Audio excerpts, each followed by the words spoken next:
Hello everyone, this is your Shakira P. Sagun from BSC 3-5, and today I will discuss the Republic Act 10121, or also known as Philippine Disaster Risk Reduction and Management Act of 2010.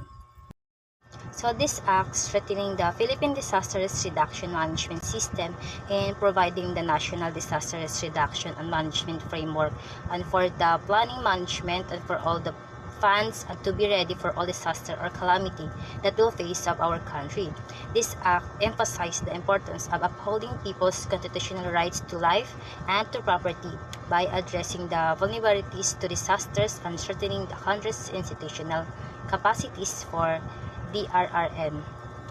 It also adopts the Universal Humanitarian Assistance Principle and incorporates internationally accepted disaster risk management principle in sustainable development and poverty reduction strategies, and also promotes a holistic, comprehensive, integrated, and proactive approach to lessening the socioeconomic and environmental impact of disasters, including climate change impacts. It also develops and implements a comprehensive National Disaster Risk Reduction and Management Plan, or NDRRMP, to strengthen the capacities of the national government and local government units, or the LGUs, to build the disaster resilience. So RA number 10121, this law replaced the Presidential Decree or PD 1566 of 1978, strengthening the Philippine disaster control capacity and established the National Program of Community Disaster Prevention, which no longer reflect the current social realities and circumstances and effect on development and growth of disaster and climate change. So the scope of this act, it provides a strong legal and institutional basis for the RRM in the country and provided basis for the development of policies and plans, implementation of action and measures pertaining to all aspects of the RRM, including here the good governance, risk assessment and early warning, knowledge building, awareness raising, reducing underlying risk factor, and preparedness for effective response and early recovery. This law is not only doing for response but also doing anything to prevent the disaster or hazards to our country. This act also emphasizes mainstreaming disaster risk reduction into the peace process and conflict resolution approaches, ensuring gender responsiveness, sensitivity to indigenous knowledge system, and respect for the human rights. It also engaged civil society organizations, the private sector, and volunteers in disaster risk reduction programs, and develops capacities for vulnerable and marginalized groups to mitigate and recover from disasters. Disaster risk reduction and management. So the DRRM, this is the systematic process where their goal is to reduce the impact or the hazard of disaster to our society. And here there's a thematic areas of DRRM is the prevention and mitigation and the preparedness for pre-disasters and the response and recovery and rehabilitation for during or post-disaster, where in the prevention and mitigation here, they avoid hazard and mitigate the potential impact to the society. Example here is the cleaning the street or the canal to avoid the possible floods. While in the preparedness here, there's a training or the awareness to the public and establish and strengthening the capacity so that people know what to do in a particular situation or disaster. When it comes to the response, here there's a medical service, psychological support, and provide the life preservation and the basic needs of people, and the fast response of the government when it comes to disaster or hazards. And the last is the recovery and rehabilitation.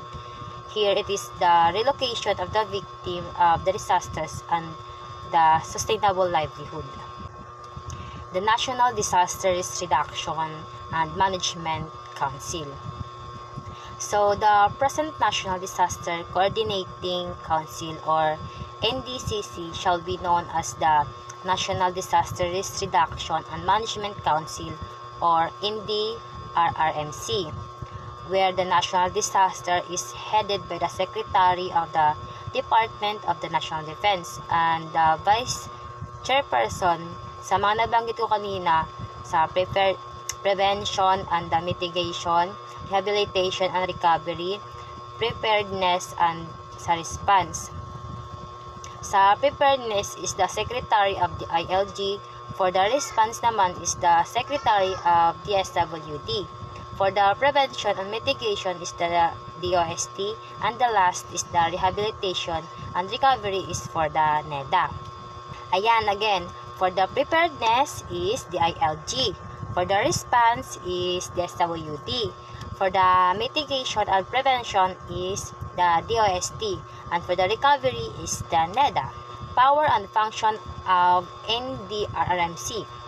So, ayun no, sa framework shall serve as a principal guide to disaster risk reduction and management effort in the country and shall be reviewed on a 5 years interval or as may be deemed necessary in order to ensure its relevance to the times. They are the one also who recommend to the President the declaration of state of calamity in areas extensively damaged and submit proposal to restore normalcy in the affected areas to include sa calamity fund allocation.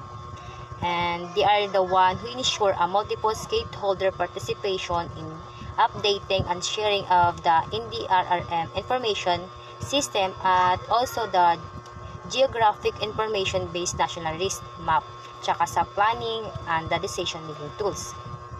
Also, the DRRMC provide an early warning or emergency alert system to the public through the diverse mass media to include digital and analog broadcast, cable, satellite television and radio, wireless communication and the landline communication. Sila yung yung mga nagte-text sa atin lagi na may bagyo sa gantong lugar, na may orange rainfall warning sa ganitong lugar. Sila lagi yung mga nagpapaalala sa ating na mga warnings. They are also the one who aims to monitor the development and enforcement of laws, guidelines, codes, and technical standards, manage resources for disaster risk reduction and management, and provide guidelines for the local disaster risk reduction management fund.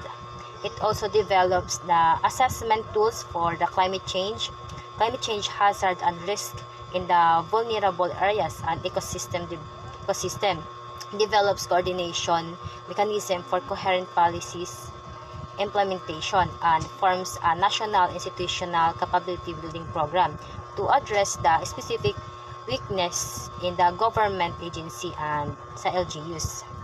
And I prepared a short clip video for you as an example.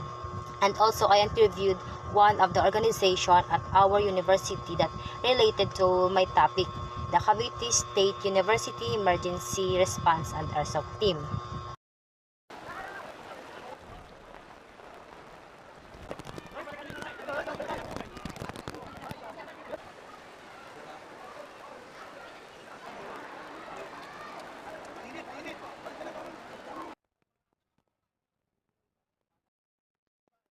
As a student leader and president of Cavite State University Emergency Response and Airsoft Team, what do you think is the reasons why Philippines is prone to disasters?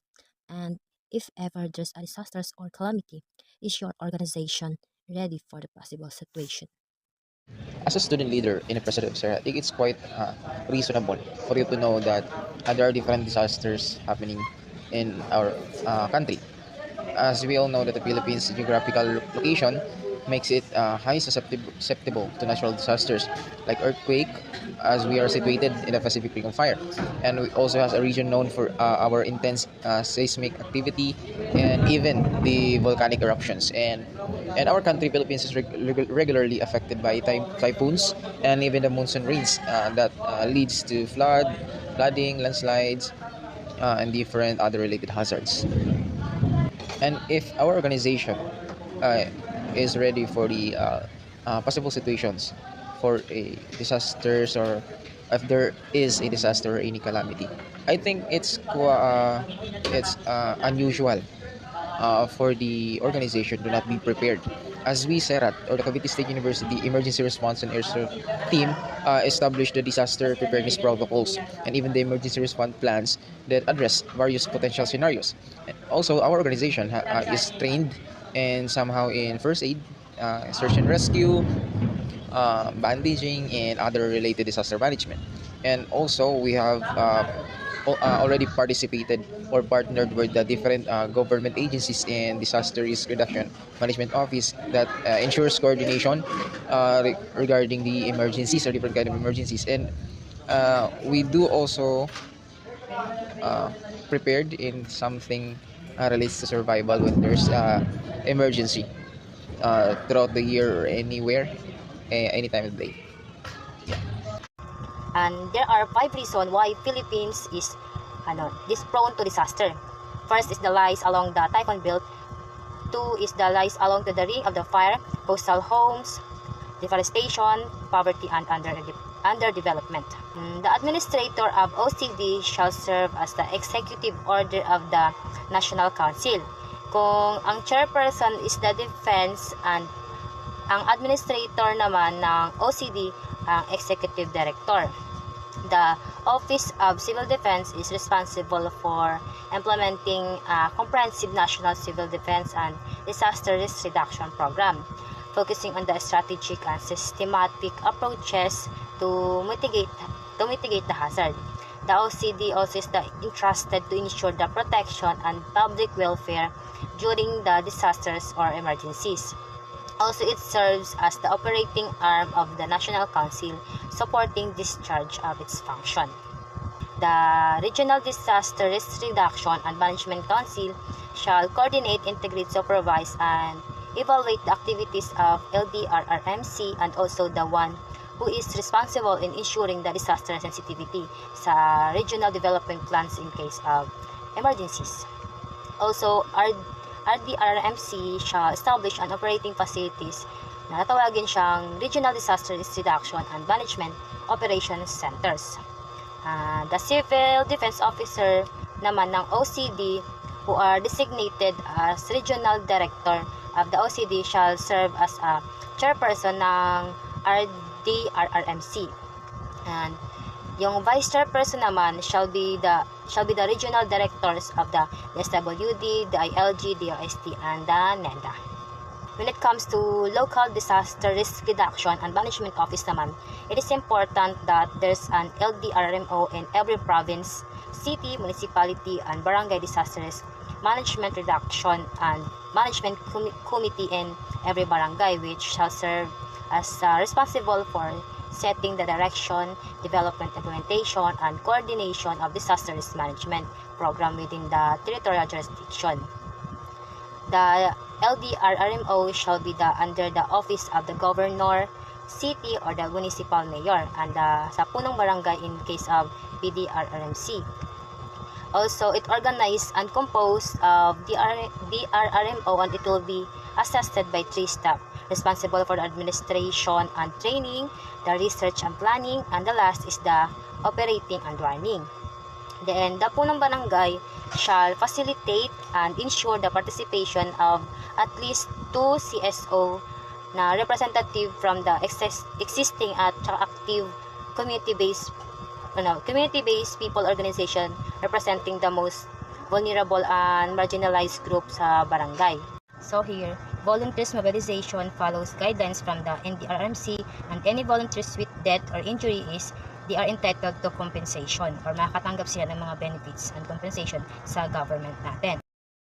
So when it comes to local budget naman, it allocates 5% of regular revenue of disaster risk management, with 30% allocated for quick response and recovery. The unused funds are reverted back to the general fund. And sa national funds naman, is a budget appropriated fund for disaster risk reduction, mitigation, prevention, and preparedness activities. It is used for relief, recovery, and reconstruction in natural or human-induced calamities. There's a 30% of fund is allocated also as a quick response fund. And also, there's a 1 billion pesos fund for OCD. And to conclude, RA 10121 is a comprehensive disaster management strategy that integrates sustainability, community-centered approach, and capacity building. It aims to reduce vulnerability, minimize loss, and prepare for climate change impacts, ensuring a safer society and reducing poverty. That's all. Thank you for listening.